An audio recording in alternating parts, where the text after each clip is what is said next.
I've created my own universe called the Moundverse, and at the center of that universe is a character called the Mound.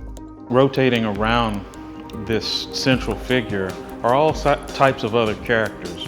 This figure that you see here is Mound number 1, is the oldest living Mound, or he was, until he was attacked by a band of angry vegans and destroyed. You can actually go inside of him and there's an animation that's playing. This piece is from 2001. It's called Torpedo Boy Tries His Darndest to Stop an Oozing Mound Meat. I was sort of making the case that it's okay to have comic book type imagery in a gallery setting. My mission was to go out in the dumbest way possible and try to prove that.